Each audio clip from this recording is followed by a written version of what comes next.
concluyó la fase de grupos de la Champions League 2022-2023.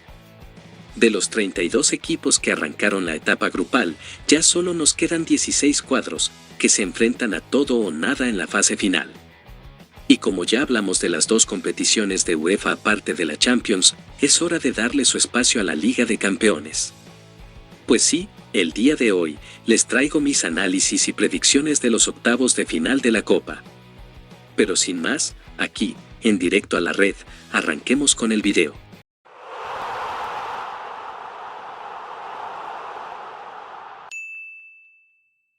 Rápidamente, les muestro mis números con relación a mis predicciones de fases de grupos. En fin, pasemos a los octavos de final. Estos son los 8 cruces de la ronda de 16. Arranquemos hablando del juego entre el Leipzig y el City. El cuadro alemán viene de pasar con autoridad como el segundo de su grupo. Hicieron un total de 12 puntos, con 4 partidos ganados y 2 perdidos. El juego del Leipzig es similar al de años anteriores, un equipo joven y reservado, que cuando ataca puede hacer daño. Eso sí, hay veces en que le cuesta jugar ante equipos más fuertes, cosa que es el punto débil de este cuadro, y que deben pulir urgente para esta fase. Pues sí, enfrente tienen al siempre letal Manchester City, que nuevamente va en busca de su tan ansiada Champions.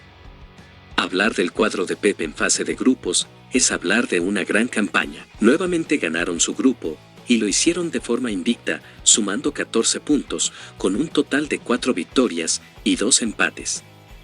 Con Haaland a la cabeza, el conjunto inglés ha sido toda una bestia a nivel ofensivo, donde ha conseguido un total de 14 goles hasta el momento, es decir, un promedio de poco más de 2 goles por partido.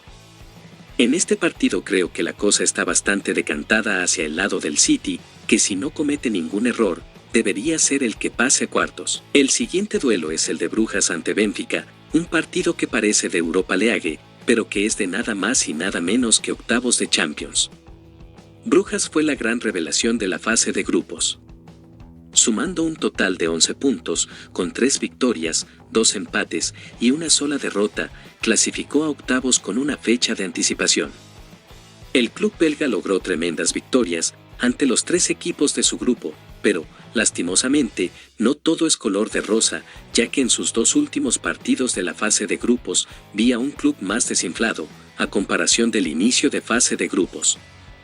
Caso contrario al del Benfica, que ante todo pronóstico, terminó ganando su grupo, el cual compartía con nada más y nada menos que el PSG. El club portugués sumó 14 puntos, con 4 victorias y 2 empates. Lo del Benfica fue fantástico, se podría decir que supera ampliamente la campaña de su rival, ya que nunca le temblaron las piernas por jugar ante equipos que en los papeles eran los favoritos. Además, registraron una muy buena diferencia de goles, de +3 en su grupo. Este partido puede ser algo más apretado, pero por cómo llegan, creo que debería pasar el Benfica. Pasamos al tercer partido, uno de los mejores de la fase, Liverpool ante Real Madrid, o sea, la final de la temporada pasada de esta competición. Liverpool, por un lado, hizo una campaña buenísima en su grupo, acumulando casi el puntaje perfecto, es decir, ganando 5 partidos, pero perdiendo 1, sumando así 15 unidades.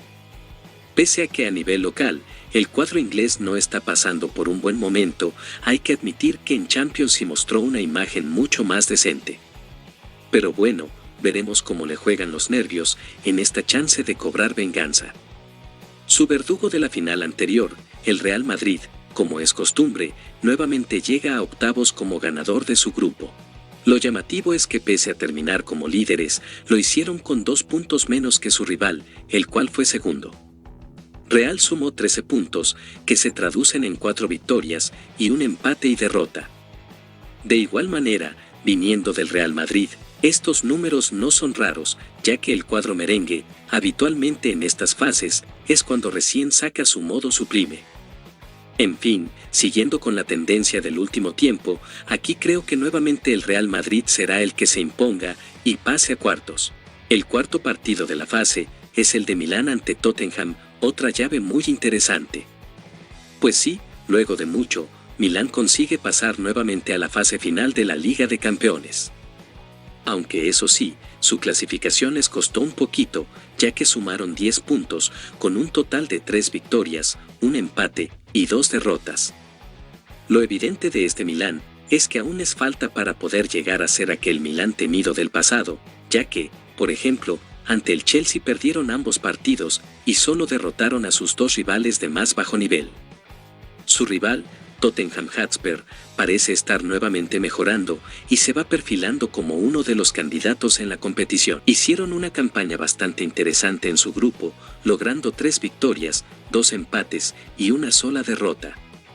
El pequeño gran detalle de este cuadro es que no tienen la capacidad para aprovechar todas sus jugadas de peligro y por el contrario, se dejan encajar goles de forma muy sencilla en la mayoría de los casos, cosa que se puede ver en su diferencia de goles, que es de tan solo +2. En fin, como ya dije, una llave muy interesante que, de la manera en que llegan ambos equipos, creo que quedaría para el Tottenham. El siguiente duelo es otro de aquellos que nunca imaginamos en esta fase, Eintracht Frankfurt ante Napoli.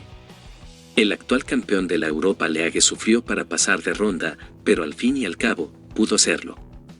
Consiguieron 3 victorias, un empate y una derrota en su grupo, sumando así 10 puntos.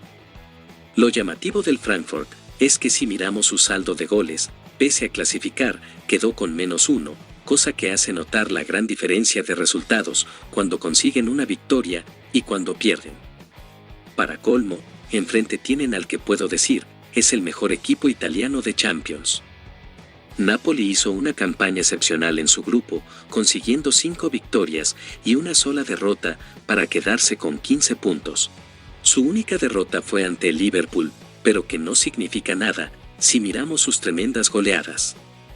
6-1 ante Ajax, 3-0 en 2 ocasiones ante el Rangers y un aplastante 4-1 ante el Liverpool. Todos estos marcadores dejaron al Napoli como el equipo más goleador de fase de grupos, con un total de 20 goles. Sin duda, una llave muy dispareja y que si no pasa nada raro, por cómo vienen las cosas, debería ser para el Napoli. Pasamos ahora al duelo del Dortmund ante Chelsea. Por lo que vi en fase de grupos, puedo decir que el Borussia Dortmund es el peor clasificado a esta fase. Sus números en sí avalan esto, ya que apenas consiguieron 2 victorias en su grupo, 3 empates y una derrota. Estos resultados les dejó con 9 puntos. Lo único rescatable aquí es que las 2 victorias del cuadro alemán fueron por goleadas, 3-0 ante el Copenhague y 4-1 ante Sevilla. Esto deja claro que en la forma en que juega Dortmund un partido, puede depender mucho del estado anímico de sus jugadores ese día. Caso contrario al del Chelsea, que pese a que se decía que podría hacer una mala campaña, terminó ganando su grupo y lo hizo con autoridad. Lograron 13 puntos, con 4 victorias y un empate, como también una derrota. El cuadro blue fue bastante regular en esta primera fase de la competencia, y si bien hay muchos puntos en los cuales debe mejorar para afrontar la fase final, por ahora creo que su nivel les puede dar para afrontar los octavos. Y sí, creo que aquí, Chelsea será el ganador. El siguiente cruce es el del Inter ante Porto, un partido bastante igualado. El Inter de Milán rompió los esquemas y logró quedarse con el segundo lugar en un grupo muy debatido. En fin, Inter no demostró un juego demasiado convincente, pero sí hizo lo que debía hacer para clasificar. Consiguieron 3 victorias, un empate y 2 derrotas para avanzar con 10 puntos. Derrotaron al cuadro más débil de su grupo y ante su rival directo, el Barça, consiguieron un empate y una victoria. Así entonces, como dije, Inter no llega como un candidato, pero sí como un equipo que cumplió. Enfrente, Porto hizo una mejor campaña que su rival e incluso ganó su grupo. Con 4 victorias y 2 derrotas, el cuadro portugués se adueñó de su grupo con 12 puntos en la última etapa. Porto pareció no arrancar tan bien la competición, sin embargo, al final pudo acomodar sus piezas y consiguió un estilo de juego pulido, y que incluso, creo, podría mejorar en sus siguientes partidos. Además, fue otro equipo goleador de la fase de grupos, anotó un total de 12 tantos. Una de las llaves más igualada de la fase, pero que, por su estado de forma, creo que sería para el Porto. Y sí, dejamos lo mejor para el final, la tremenda llave entre el PSG y el Bayern Múnich, la llave más igualada de octavos. Primero tenemos al Paris Saint-Germain, que increíblemente terminó como segundo. Eso sí, fueron los únicos segundos invictos, ya que ganaron 4 partidos y solo empataron 2. No se podría decir que el cuadro francés defraudó, ya que si bien por ejemplo perdió puntos ante el Benfica, al fin y al cabo, logró buenos resultados y un buen nivel de juego. Además tienen un plantelazo. Sin embargo, enfrente tienen al mejor equipo de fase de grupos, el Bayern Múnich. El cuadro teutón ganó todos sus partidos, sumando un total de 18 puntos. Lograron goleadas muy abultadas, que al final, dejaron al club con un total de 18 goles a favor. Por si fuera poco, fueron el equipo con mejor defensa, ya que solo les encajaron 2 goles en 6 partidos. Bayern sin dudas es candidato al título de Champions, y este cruce es la mejor prueba para ver de qué está hecho el cuadro alemán en esta temporada. Este puede ser el partido donde haya más opiniones separadas, pero para eso está la caja de comentarios donde pueden dejar sus predicciones y de paso, ya que están, suscribirse al canal. Pero bueno, mi pronóstico final para este cruce es que el Bayern Múnich será el ganador y el que pase a cuartos. Así entonces, en cuartos de final, coincidentemente, tendríamos a todos los ganadores de grupos, los cuales se clasifican en 3 ingleses, 2 portugueses, 1 español, italiano y alemán. En fin, así terminan mis predicciones para esta fase. Espero leer los tuyos en los comentarios. Sin más, me despido. Hasta la próxima.